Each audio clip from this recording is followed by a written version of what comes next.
Hello, welcome back to Learn Economia. In this video, we'll be discussing the difference between classical theory and neoclassical theory. We will be comparing the two theories in this video.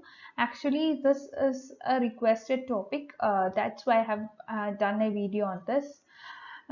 So your syllabus of UGC NET has not specified anything like the difference between classical theory and neoclassical theory by making a comparative analysis in the syllabus. But this kind of comparison would help you to understand the classical theory as well as the neoclassical theory by looking into the differences of these theories. Okay. So, before starting, let me give you an intro of myself. I am working as the head in charge of Department of Economics in one of the reputed colleges which come under the University of Kerala. I'm a PhD holder, and also I have secured first rank in the university level in both BA Economics as well as MA Economics. Also, I have qualified for UGC NET thrice and UGC JRF twice. With that, we are going to the evolution of the difference between or the evolution of both this classical theory or classical school of thought as well as the neoclassical school of thought. So after looking into the evolution, we will be looking into the differences. Okay, so it's very common to hear the names Adam Smith, David Ricardo, J.S. Mill, J.P. and John Stuart Mill when you when you say about classical economists. So these people are considered to be the classical economists or major classical economists, and classical economists are the ones who are from 18th century to late 19th century, and the main idea put forward by these economists is the labor theory of value. So it forms the basis for many of the theories put forward by classical economists, and in the mid 1800s there were many challenges to the labor theory of value, and as a result, you could see that there was a new revolution known as the marginalism came into being, or there were many economists who supported this marginalism or marginal revolution, and these people were Stanley Gibbons, Leon Walters, and Karl Mencher. But several other economists they preempted this work. For example, Gaussen and House Senior they preempted this work, and later on this strand of economics came to be known as the neoclassical. So that's because it agreed with the classical economists, but about many things they used a different kind of foundation. For some things, for some aspects, there were some kind of similarities with of classical economists with neoclassical economists, or we could see that for some ideas the classical school of thought and the neoclassical school of thought stood together, and for some other thoughts, for other ideas, for many other ideas, the classical school of thought and the neoclassical school of thought, they had difference of opinion. Okay, so this is basically about the distinction about microeconomics, but in macroeconomics as well there existed some kind of differences. Now coming to the Keynesian school of thought, you can see that James Keynes, he was interested in macroeconomics and also business cycle, but he was not that much interested in microeconomics aspect or foundations.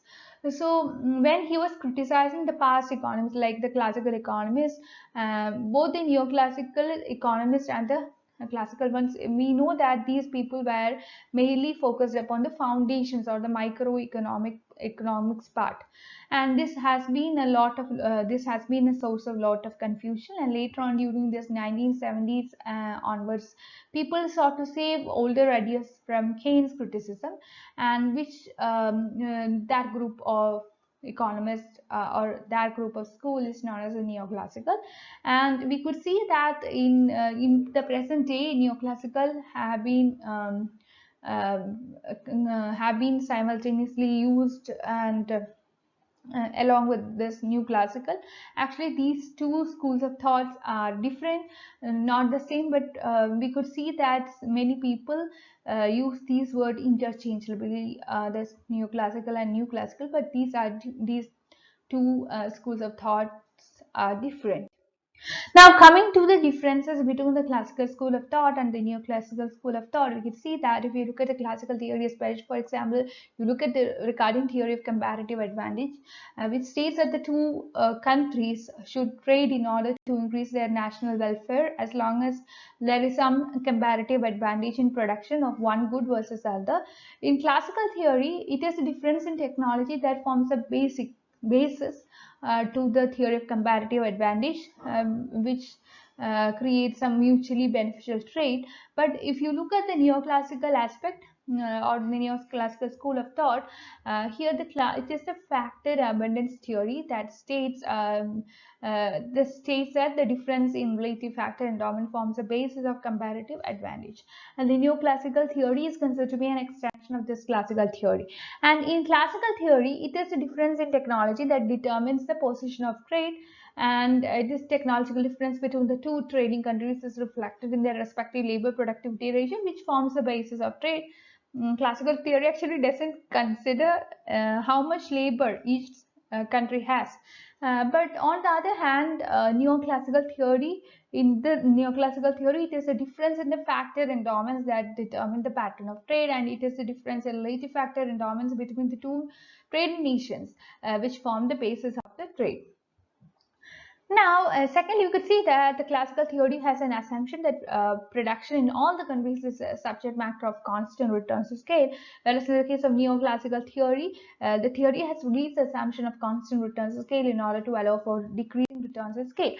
And also you could see that the classical theory believes that two countries differ in technology to produce goods, whereas the neoclassical theory believes that two countries have the same technology in order to produce goods. Now, further, you could see that the classical theory believes that the labor is the only source of value of goods produced in economy, in contrast to the ideas of the classical theory, neoclassical theory. And the neoclassical theory assumes that there are at least two factors of production, that is labor and capital, which are used in the production of goods in the economy. And the two countries differ only in respect to the relative factor endowments, that one country being relatively labor abundant and the other one being relatively capital abundant. As a result, that there would be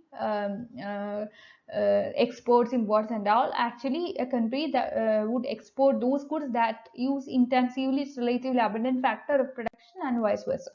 And you could see that the classical economics was born out of the Adam Smith book Wealth of Nations, and he is known as the father of capitalism. And the classical theory is constructed around the assumption, however, the market is known to have inefficiencies, intervention is necessary, using the historical analysis, societal needs, etc. Neoclassical model is basically constructed around the assumption that are seen as infallible, and conditions, history and societies are not important. All conditions are predicted to remain constant over a period of time that is being projected. And lastly, you will see that the classical theory focuses on production, whereas the neoclassical theory focuses on exchange of goods. Here, if you look at the table, you could see that the classical theory looks at the accumulation and allocation of surplus output, and therefore the emphasis was on production and on factors that influence the supply of good, whereas the neoclassical theory focuses on individual choices, which unavoidably reflect the subjective preferences and beliefs and allocation of given resources among alternative users. Then you would see that the classical theory, when it paid comparatively little attention to the choices of individual, neoclassical economists give importance to the aggregate end product of individuals. The classical economists have made a consistent effort to explain the rise of the capitalist mode of production in terms of historical analysis, whereas the neoclassical theory gives importance to the mathematical models which exclude the concept of history. So that's all. I welcome you to my Telegram group and Telegram channel in order to discuss your doubts and clarify. So this would help you to get your doubts and clarified. And also, if you want to make any kind of request, or if you want me to explain any of the concepts in economics, I'll be doing a video on the same. You can make your request or you can make your comments in the Telegram group and Telegram channel. So you are free to do that. I welcome you to do that. So please be a part of my Telegram group and Telegram channel so that you can clarify your doubts as soon as possible. So thank you for watching. Please like, share and subscribe this channel for more videos.